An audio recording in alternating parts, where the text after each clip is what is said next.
আজকে দিনটা বেশ সুন্দর, দেখো ক্লাইমেট একদম মানে কেমন একটা মেঘলা, কিন্তু মেঘ না, আবার বাইরে অনেক বেশি রোদের তাপ না,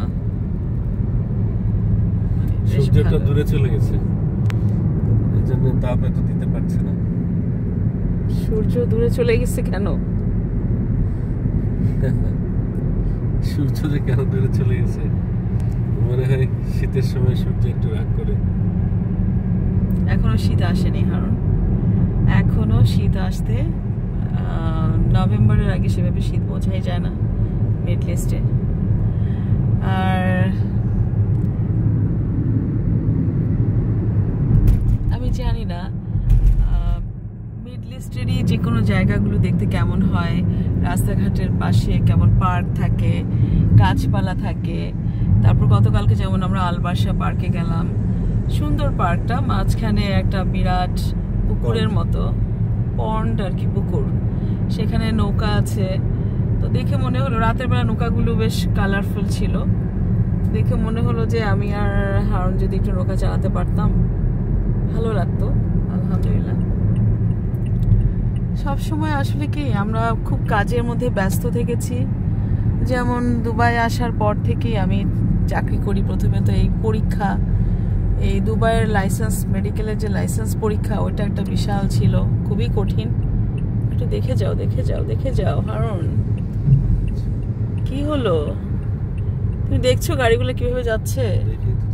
তাহলে এই সময় ক্রস করতে হবে কেন? দরকার হলে ভুল রোডে চলে যাও, একটা টাচ লাগলে তো থাকবে না গাড়ি। কি জানি, এখানে তো আসলে এত র্যাক ড্রাইভিং হয়, মানে খুবই র্যাকলেস ড্রাইভিং আর কি। মানে যেমন আজকে রবিবার, আজকে প্রচুর মনে হয় লোকাল পিপল, আরব পিপলরা বের হয়েছে, তো ওরা এত বেপরোয়া গাড়ি ড্রাইভ করে, আর বিশাল বিশাল বিশাল মানে কি অনেক দামি গাড়ি চালায়। এক একটা মনে হয় কম দামি গাড়িগুলোকে গাড়ি মনে করে না। তো একটা মানে 2-3টা গাড়ি হারুন যে লেন চেঞ্জ করছে, রাইটের দিকে আসতেছে, আমি ক্যামেরা ধরে রাখার জন্য কিন্তু সাইডে দেখতে পাচ্ছিল না। দেখলাম যে আর একটা সুতার জন্য, কারণ গাড়ি অবলিকলি আসতেছে, একটা টাচ লাগলেই তো পুরো চেইন অ্যাক্সিডেন্ট। আমরা তো থাকবোই না, অন্যরা কেউ না। জানি না, আল্লাহ জানে কয়দিন যে আসলে দুনিয়ায় থাকবো, তবে দোয়া করি যেন সুস্থভাবে মৃত্যুবরণ করি। সুস্থ মৃত্যু খুব কামনা। যেমন অনেক সময় এটা আমাদের ড্রাইভিংয়ের উপর ডিপেন্ড করে না, অন্য গাড়ির জন্যই বেশিরভাগ অ্যাক্সিডেন্টগুলো হয়। অবলিকলি আসে গাড়িগুলো, এই যে এই রাস্তা থেকে পুরা, যে এই রাস্তা থেকে অবলিকলি চলে আসবে।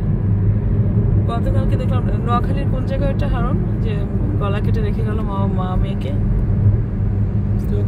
হ্যাঁ, জায়গার নাম মনে নেই, নোয়াখালী একটা জায়গার নামটা মনে করো। আমার কথা হচ্ছে যে দেখতাম তো যে ডাকাতরা ডাকাতি করে নিয়ে যায়, তো মানুষ কত, এগুলা কি মানুষের চেহারা, এগুলা তো মানে জানোয়ারকেও হার মানায়।